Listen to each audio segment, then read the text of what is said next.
Hello বন্ধুরা, শুভ সকাল। আজকে আরেকটা নতুন ব্লগ নিয়ে চলে এলাম তোমাদের কাছে। তোমরা সবাই কেমন আছো? আশা করি ভালো আছো। আমিও তোমাদের আশীর্বাদে ভালো আছি। তাহলে সারাদিন আজকে ব্লগটা দেখতে থাকো। আশা করি তোমাদের ভালো লাগবে। ঠিক আছে।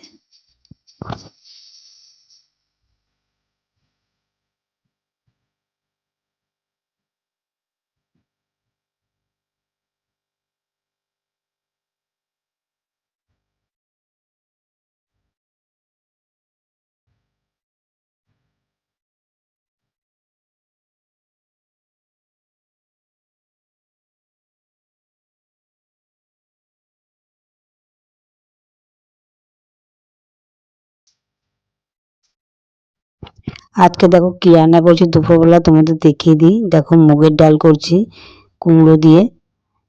এই যে কুমড়ো দিয়ে মুগের ডাল হচ্ছে, আর হচ্ছে এদিকে আলু পেঁয়াজ কেটে নিয়েছি, এটা ভাজা হবে। আলু পেঁয়াজ ভাজা আর মুগের ডাল, আর এদিকে দেখো ভাত হয়ে গেছে। ভাতটা হয়ে গেছে, হলে আমার আলু পেঁয়াজটা ভাজলে রান্নাটা কমপ্লিট হয়ে যাবে। এদিকে দেখো কাজের মেয়েটাও ঢুকে পড়েছে। ঠিক আছে, ও কাজ করে হয়ে গেলে আমি স্নান করতে চলে যাব।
বিছনা পাটিগুলো সব নামিয়ে নিলাম। আজকে অনেক কাচা ধোয়া করতে হবে। দেখো 4টে চাদর সব বালিশে ওয়ার টোয়ার খুলে নামিয়ে আবার নতুন চাদর পাতা হচ্ছে, দিয়ে সব কাচা।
আবার একদম বিকেলবেলা চলে এলাম দেখো চা করতে।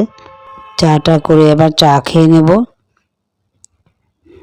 দেখো আমরা সবাই মিলে এবার চা খেয়ে নিচ্ছি। চা খেয়ে উঠে আবার ওকে ম্যাগি করে দিলাম। নাতিটা ম্যাগি খাচ্ছে, ম্যাগি খেয়ে হাসছে দেখো। এবার যেহেতু ক্যামেরা ধরা হয়েছে ওই জন্য ও হাসছে। তাই সন্ধ্যাবেলা টিফিন করছে ম্যাগি। এরপরে চলে যাব আমি একটু আচার করতে। আজকে ওই রয়্যালগুলো গাছ থেকে পাড়া হয়েছে, এগুলো দিয়ে আজকে একটু আচার করব। এই রয়্যালগুলোকে ভালো করে ধুয়ে নিয়েছি। রয়্যালের আচার করবো আর, কেননা এগুলো সকালবেলার সময় হয়ে ওঠে না, এগুলো বিকেলবেলা ধীরে সুস্থে করাটাই ভালো। এগুলো করতে অনেক সময় লাগে, তাই ভাবলাম যে বিকেলবেলা এখন সন্ধেবেলা বসে বসে এই আচারটা করে নিই। তাই জন্য এখন এই রয়্যালের আচারটা সন্ধেবেলা করে নেব। দেখো এখানে সিদ্ধ বসিয়ে দিয়েছি, সিদ্ধ মানে কি একটু ভাপিয়ে নেব, টক ভাবটা কেটে যাবে, তার জন্য জলে একটু ভাপিয়ে নেব।